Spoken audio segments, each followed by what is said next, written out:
नमस्कार विद्यार्थियों, वैदिक एकेडमी के यूट्यूब चैनल पर आपका हार्दिक स्वागत है। प्रिय विद्यार्थियों, आज के इस टॉपिक के अंदर हम शुरू करने जा रहे हैं राजस्थान के प्रमुख क्रांतिकारी। और क्रांतिकारियों के अंदर आज हम महत्वपूर्ण क्रांति के बारे में चर्चा करेंगे जिनका नाम है माणिक्यलाल वर्मा। राजस्थान के इस टॉपिक के अंदर हम शुरू करने जा रहे हैं राजस्थान के क्रांतिकारी जिनका नाम है माणिक्यलाल वर्मा। माणिक्यलाल वर्मा माणिक्यलाल वर्मा के बारे में हम जब से शुरुआत करने जा रहे हैं, इनके बारे में हम पढ़ेंगे। तो माणिक्यलाल वर्मा, इनका जन्म याद रखें, माणिक्यलाल वर्मा का जो जन्म है वो 1897 ईस्वी के अंदर हुआ है। और 1897 ईस्वी के अंदर इनका जन्म होता है राजस्थान के अंदर एक ठिकाना था जिसका नाम था बिजोलिया। बिजोलिया ठिकाना जो वर्तमान के अंदर भीलवाड़ा में पड़ता है। बिजोलिया ठिकाने के अंदर भीलवाड़ा जो है इनका जन्म होता है। और इनका जन्म जो है, कहते हैं कि अपना इनका जन्म माथुर कायस्थ परिवार के अंदर इनका जन्म होता है। माथुर कायस्थ परिवार के अंदर इनका जन्म हुआ था 1897 के अंदर बिजोलिया भीलवाड़ा के अंदर इनका जन्म हुआ था माथुर कायस्थ परिवार में। इनकी जो पत्नी थी, इनकी पत्नी का नाम था नारायणी देवी वर्मा। नारायणी देवी वर्मा इनकी पत्नी का नाम था। और ये भी राजस्थान के स्वतंत्रता संग्राम के अंदर मतलब जो है बढ़ चढ़ करके भाग लेती है। और नारायण देवी राजस्थान के अंदर, कहते हैं कि इन्होंने राजस्थान के स्वतंत्रता संग्राम में भाग लिया था।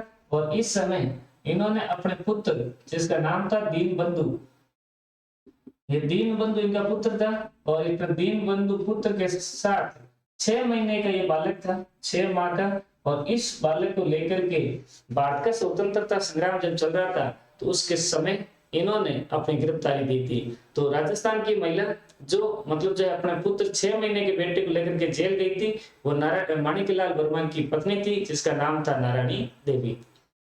हम बात करते हैं माणिक्यलाल वर्मा के बारे में। माणिक्यलाल वर्मा राजस्थान के सबसे बड़े किसान आंदोलन जिसका नाम है बिजोलिया आंदोलन। माणिक्यलाल वर्मा राजस्थान के सबसे बड़े किसान आंदोलन जिसका नाम है बिजोलिया किसान आंदोलन। बिजोलिया किसान आंदोलन के सबसे महत्वपूर्ण नेताओं में से एक माने जाते हैं। इन्होंने विजय सिंह पति के कहने पर बिजोलिया किसान आंदोलन की 1927 के अंदर इन्होंने बागडोर संभाली थी। इस बिजोलिया किसान आंदोलन की 1927 के अंदर अपनी बागडोर संभाली और नेतृत्व संभाला था बिजोलिया किसान आंदोलन का। और ये 1941 तक मतलब जो बिजोलिया किसान आंदोलन का नेतृत्व करते हैं। और कहते हैं कि बिजोलिया किसानों के अंदर, इन्होंने बिजोलिया के किसानों के अंदर सामंती मतलब शोषण के खिलाफ किसान आंदोलन को आगे बढ़ाने के लिए जोश भरा था। और जोश भरने के लिए इन्होंने किसानों को मतलब जो एक गीत मतलब जो बताया था जिसका नाम था पंचीरा। तो माणिक्यलाल वर्मा जिसका गीत याद रखें, इनका गीत था पंचीरा गीत इनका था। और इस पंचीरा गीत के माध्यम से किसानों के अंदर मतलब जो है ये जोश भरते थे। और हम बात करते हैं माणिक्यलाल वर्मा के बारे में।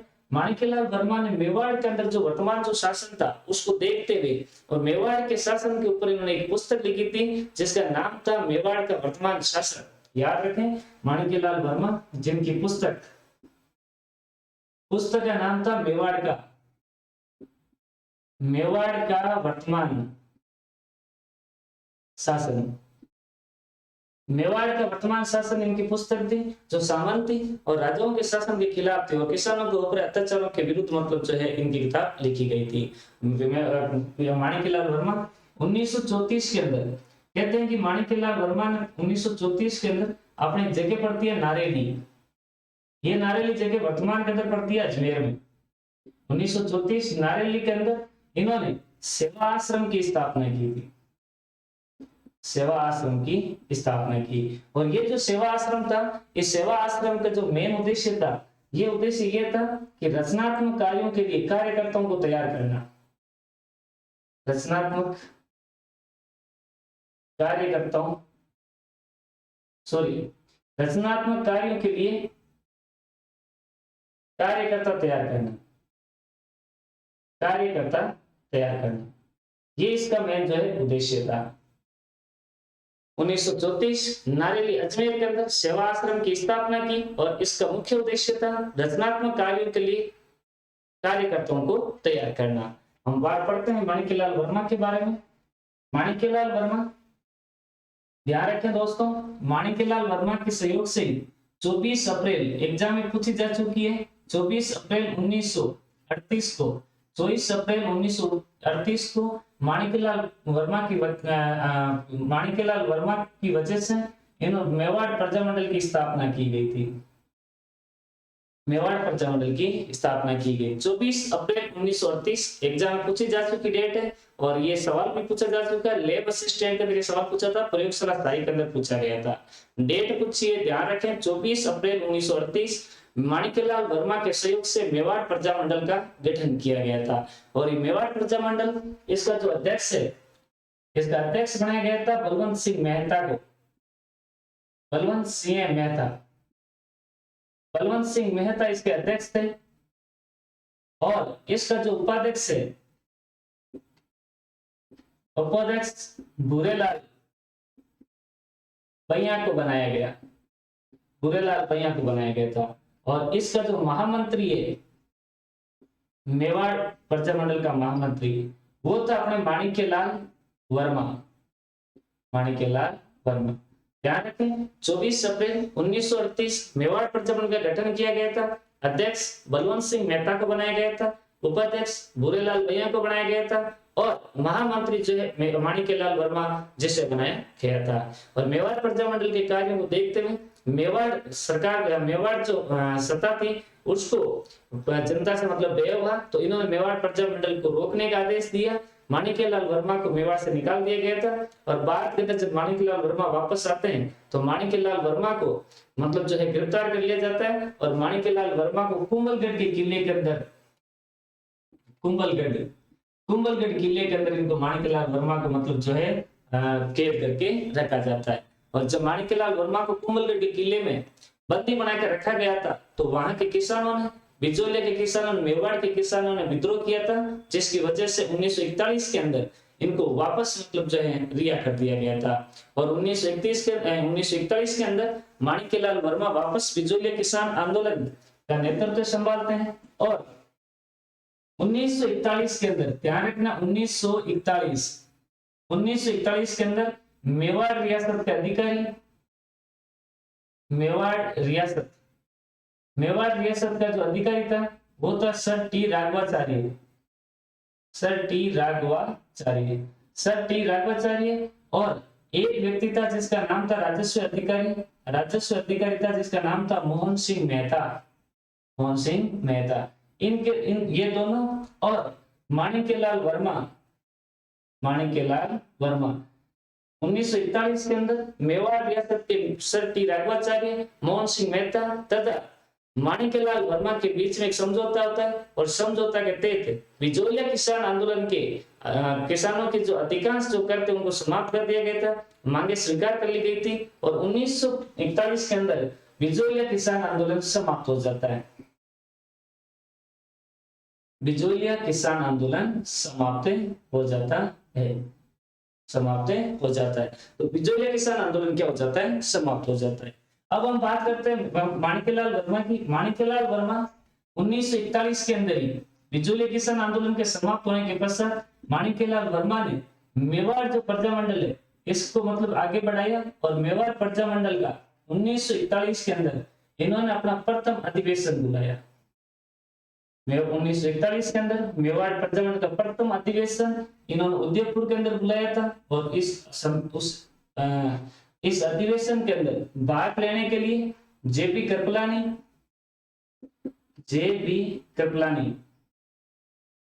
कृपलानी तथा विजयलक्ष्मी पंडित ने भाग लिया था। मेवाड़ प्रजामंडल का 1941 के अंदर अधिवेशन बुलाया गया था और इस अधिवेशन के अंदर जेबी कृपलानी और विजयलक्ष्मी पंडित ने भाग लिया था। और इस अधिवेशन का जो अध्यक्ष है, इसकी जो अध्यक्षता है, ये अध्यक्षता की थी अपना माणिक्यलाल वर्मा ने। माणिक्यलाल वर्मा मतलब जो है मेवाड़ प्रजामंडल की अध्यक्षता करता है। और उसके बाद देश के अंदर स्वतंत्रता संग्राम इन्होंने भाग लिया था। और 1949 के अंदर माणिक्यलाल वर्मा 1949 के अंदर उदयपुर रियासत से मेवाड़ रियासत से, मेवाड़ रियासत से इनको संविधान निर्मात्री, संविधान निर्मात्री 1949 मेवाड़ रियासत में संविधान निर्मात्री सभा का सदस्य बनाया गया। ध्यान रखें 1949 मेवाड़ रियासत से संविधान निर्मात्री सभा का जो सदस्य है वो माणिक्यलाल वर्मा को बनाया गया था। और 1949 के अंदर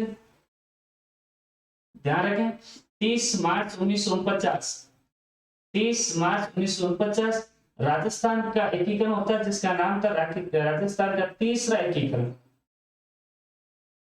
सॉरी, ध्यान रखें 18 अप्रैल 1948, 18 अप्रैल 1948 राजस्थान एकीकरण का तीसरा चरण और तीसरा चरण जिसका नाम था संयुक्त राजस्थान, संयुक्त राजस्थान 18 अप्रैल 1948 को राजस्थान एकीकरण के तीसरा चरण जिसका नाम है संयुक्त राजस्थान। इस संयुक्त राजस्थान का जब गठन हुआ तो उस समय माणिक्यलाल वर्मा को संयुक्त राजस्थान का प्रधानमंत्री बनाया गया था, संयुक्त राजस्थान का प्रधानमंत्री बनाया गया। याद रखें 1948, ठीक है। उसके बाद 1952 में देश आजाद होने के पश्चात 1952 के अंदर माणिक्यलाल वर्मा ने टोंक लोकसभा क्षेत्र से, लोकसभा क्षेत्र 1952 टोंक लोकसभा क्षेत्र से इन्होंने चुनाव लड़ा और भारत के संविधान के अंदर ये जो है एमपी का चुनाव लड़कर के ये मतलब जो है लोकसभा के सदस्य बने। 1952 टोंक लोकसभा क्षेत्र से चुनाव जीत करके एमपी का चुनाव लड़ा था और ये संविधान के सदस्य बने थे, लोकसभा के सदस्य बने। 1957 5 साल बाद इन्होंने चित्तौड़ लोकसभा क्षेत्र से, चित्तौड़ लोकसभा क्षेत्र से चुनाव लड़ा और ये मतलब जो है एमपी चुने गए। और उसके बाद कहते हैं कि 1969 को माणिक्यलाल वर्मा राजस्थान के स्वतंत्रता सेनानी जिनका मतलब जो है देहांत हो जाता है। माणिक्यलाल वर्मा के बारे में मैं आपको एक बात और बता दूं कि माणिक्यलाल वर्मा के जो दामाद थे वो दामाद थे अपने शिवचरण माथुर।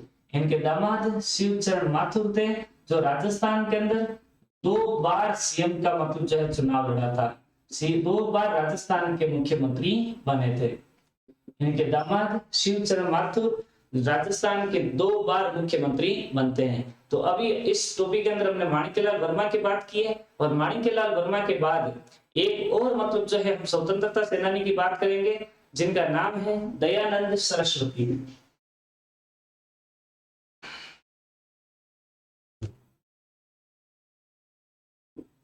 हम बात करते हैं उस महान व्यक्ति की जिनका नाम है दयानंद सरस्वती, स्वामी दयानंद सरस्वती। स्वामी दयानंद सरस्वती वैसे भारतीय मतलब जो है पुनर्जागरण के अंदर धार्मिक आंदोलन, सामाजिक आंदोलन के बारे में पढ़ते हैं, लेकिन फिर भी इन्होंने राजस्थान के अंदर मतलब जो है लोगों को वेदों का जो है उपदेश दिया था और राजस्थान के अंदर इन्होंने क्या क्या मतलब काम किए हैं तो उनके बारे में हम जो है चर्चा करेंगे। तो इस अभी जो है दयानंद सरस्वती के बारे में हम राजस्थान के अकॉर्डिंग जो भी टॉपिक है वो पढ़ेंगे। दयानंद सरस्वती, मैं आपको पहले इनका जन्म बता देता हूँ। दयानंद सरस्वती का जन्म होता है 1824 ईस्वी के अंदर। 1824 ईस्वी के अंदर एक जगह पड़ती है मोरवी, वैसे तो मोरवी क्षेत्र है, टंकरा गांव पड़ता है और लेकिन आप मोरवी याद रख लेना। और ये जगह पड़ती है गुजरात के अंदर। 1824 मोरवी गुजरात के अंदर स्वामी दयानंद सरस्वती का जन्म होता है। और कहते हैं कि स्वामी दयानंद सरस्वती जिनका मूल नाम, इनका जो वास्तविक नाम मूल नाम था वो था मूल शंकर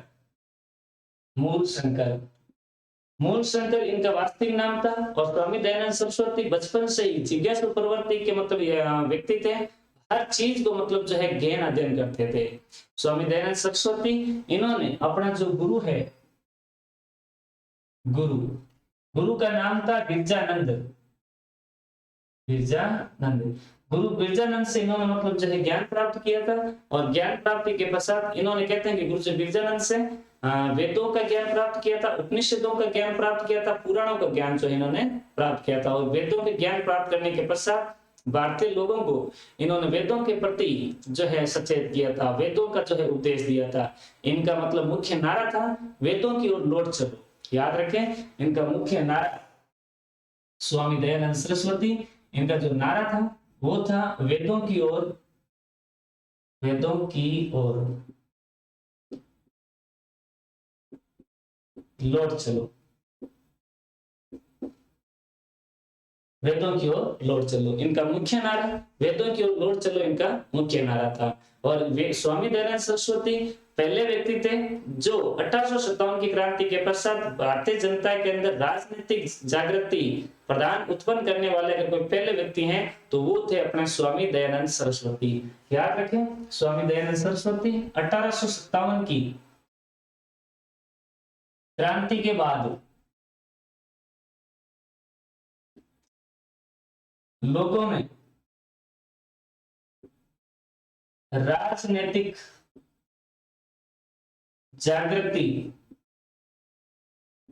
उत्पन्न करने वाले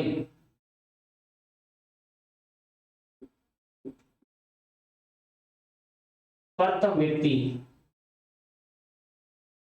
1857 की क्रांति में, सॉरी 1857 की क्रांति के बाद जनता के अंदर, लोगों के अंदर राजनीतिक जागृति प्रदान करने वाले, उत्पन्न करने वाले प्रथम व्यक्ति अगर कोई थे तो वो थे स्वामी दयानंद सरस्वती। स्वामी दयानंद सरस्वती जिन्होंने, याद रखना भी, इन्होंने सबसे पहले स्वराज शब्द का प्रयोग किया था, स्वराज शब्द का प्रयोग किया था। और इन्होंने एक आंदोलन चलाया था जिसका नाम था शुद्धि आंदोलन। स्वामी दयानंद सरस्वती, इनका आंदोलन याद रखें जिसका नाम है शुद्धि आंदोलन। शुद्धि आंदोलन जिसका अर्थ होता है, शुद्धि आंदोलन का मतलब होता है कि भाई जो हिंदू लोग जो जबरदस्ती इनको इस्लाम ग्रहण करवा दिया गया था उनको वापस हिंदू धर्म में कन्वर्ट करने के लिए ये आंदोलन चलाया था जिसका नाम क्या था, शुद्धि आंदोलन। यानी मुसलमानों को, जो हिंदू मुसलमान बने थे उनको वापस हिंदू धर्म के अंदर लाने के लिए आंदोलन चलाया गया था जिसका नाम था शुद्धि आंदोलन। हम बात करते हैं स्वामी दयानंद सरस्वती की। स्वामी दयानंद सरस्वती इन्होंने एक पुस्तक लिखी है, बहुत इंपॉर्टेंट है, कई बार एग्जाम में पूछी जा चुकी है। इनकी पुस्तक है जिसका नाम है सत्यार्थ प्रकाश। सत्यार्थ प्रकाश, सत्यार्थ प्रकाश पुस्तक लिखी गई थी और इस पुस्तक की जो भाषा है वो भाषा है अपने हिंदी। सत्यार्थ प्रकाश 1848 के अंदर ये किताब लिखी जाती है। डेट भी अगर आप याद रखना चाहो तो याद रख सकते हो।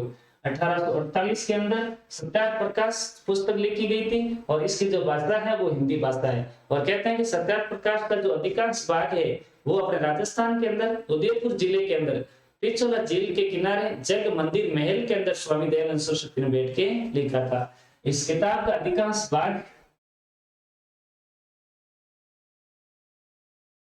भाग पिछोला झील में, पिछोला झील के जग मंदिर महल में बैठ करके लिखा गया था। सत्यार्थ प्रकाश पुस्तक आप याद रखें। हम बात करते हैं दयानंद सरस्वती के बारे में।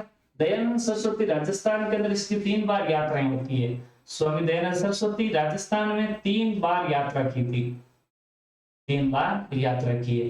तो 3 बार यात्रा की है, तो जो प्रथम बार यात्रा है, प्रथम बार यात्रा स्वामी दयानंद सरस्वती प्रथम बार 1865 ईस्वी के अंदर, और 1865 ईस्वी के अंदर करौली के शासक, करौली शासक मदन पाल, करौली शासक मदन पाल 1865, स्वामी दयानंद सरस्वती 1865 में करौली के शासक मदन पाल के बुलाने पर राजस्थान के अंदर ये प्रथम बार आते हैं। तो इनका याद रखें, 1865 के अंदर सबसे पहले राजस्थान के अंदर करौली रियासत में आए थे मदन पाल के कहने पर, करौली के शासक मदन पाल जी के कहने पर।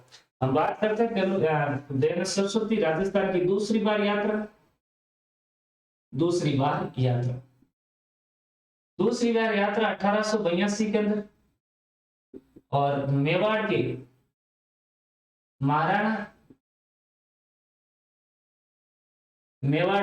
सज्जन सिंह, मेवाड़ महाराणा सज्जन सिंह के कहने पर, ये मतलब मेवाड़ पदार्थ है, उदयपुर आता है, और यहाँ आकर के कहते हैं कि स्वामी दयानंद सरस्वती ने 27 फरवरी 1882 को उदयपुर के अंदर इन्होंने परोपकारी सभा की स्थापना की। परोपकारी सभा की स्थापना की 27 फरवरी 1882 को उदयपुर के अंदर परोपकारी सभा की स्थापना की थी। और इस परोपकारी सभा का जो सभापति है, परोपकारी सभा का सभापति, ये सभापति बनाया गया था अपने मेवाड़ के महाराणा सज्जन सिंह को। सभापति मेवाड़ महाराणा सज्जन सिंह को इनका जो सभापति बनाया जाता है। और याद रखें स्वामी दयानंद सरस्वती 10 अप्रैल 1875 को बंबई में 1875 को बंबई के अंदर इन्होंने आर्य समाज की स्थापना की थी। 10 अप्रैल 1875 को बंबई के अंदर आर्य समाज की स्थापना की गई थी। और इस आर्य समाज का राजस्थान में इसकी स्थापना हुई है 1881 के अंदर। और राजस्थान में स्थापना होती है अजमेर के अंदर 1881। अजमेर के अंदर दयानंद सरस्वती द्वारा आर्य समाज की स्थापना की जाती है। और आर्य समाज की शाखाएं भारत के अंदर विभिन्न शहरों के अंदर इसकी स्थापना की जाने लगी थी। याद रखें स्वामी दयानंद सरस्वती राजस्थान के अंदर तीसरी बार यात्रा 1883 के अंदर हुई थी। और ये मतलब जो है आते हैं मारवाड़। तीसरी बार यात्रा मारवाड़ के अंदर हुई थी। मारवाड़ का जो शासक था वो था जसवंत सिंह सेकंड। महाराजा जसवंत सिंह सेकंड मारवाड़ के शासक थे। और महाराजा जसवंत सिंह का जो प्रधानमंत्री था, पीएम जो था वो था सर प्रताप। 1883 के अंदर मारवाड़ शासक महाराजा जसवंत सिंह सेकंड एवं प्रधानमंत्री सर प्रताप के कहने पर मारवाड़ पधारते हैं। लेकिन जब कहते हैं कि मारवाड़ के अंदर ये आए तो जसवंत सिंह सेकंड स्वामी दयानंद सरस्वती का शिष्य था। रायकाबाद पैलेस के अंदर जसवंत सिंह सेकंड स्वामी दयानंद सरस्वती से मतलब जो है उपदेश ग्रहण करता है। स्वामी दयानंद सरस्वती कहते हैं कि जसवंत सिंह सेकंड के दरबार के अंदर एक वेश्या थी जिसका नाम था नैनी जान। जसवंत सिंह सेकंड के दरबार में एक वेश्या थी जिसका नाम था नैनी जान। मतलब नाम नैनी जान है लेकिन ये वेश्या थी और ये मतलब डांसर थी। और जसवंत सिंह सेकंड के सामने जब बड़े दरबार में डांस करे थे, जसवंत सिंह सेकंड डांस देख रहे थे तो स्वामी दयानंद सरस्वती ने जसवंत सिंह को नैनी जान का मतलब जो है अपमान किया था। नैनी जान का जब बड़े दरबार में अपमान हुआ तो नैनी जान ने ठान लिया कि इस मतलब जो है स्वामी जी को खत्म करना है। तो नैनी जान ने कहते हैं कि इनके एक रसोइया था जिसका नाम था गोड़ मिश्र। नैनी जान ने गोड़ मिश्र को लालच देकर के स्वामी दयानंद सरस्वती के दूध के अंदर कहते हैं कि कांच मिला दिया था। और कांच मिलाने की वजह से स्वामी दयानंद सरस्वती जब अपने जो है मारवाड़ से अजमेर पहुंचे तो 30 अक्टूबर याद रखें 30 अक्टूबर 1883 को अजमेर के अंदर स्वामी दयानंद सरस्वती का देहांत हो जाता है। तो इस वीडियो के अंदर हमने राजस्थान के दो महत्वपूर्ण क्रांतिकारियों के बारे में चर्चा की है, माणिक्यलाल वर्मा और स्वामी दयानंद सरस्वती। और आपको अगर चैनल अच्छा लग रहा है तो इस चैनल को ज्यादा से ज्यादा शेयर कीजिए और सब्सक्राइब कीजिए और लाइक कीजिए। और अगर कुछ है तो आप मुझे कमेंट्स बॉक्स में भी लिख सकते हो। धन्यवाद। जय हिंद, जय भारत।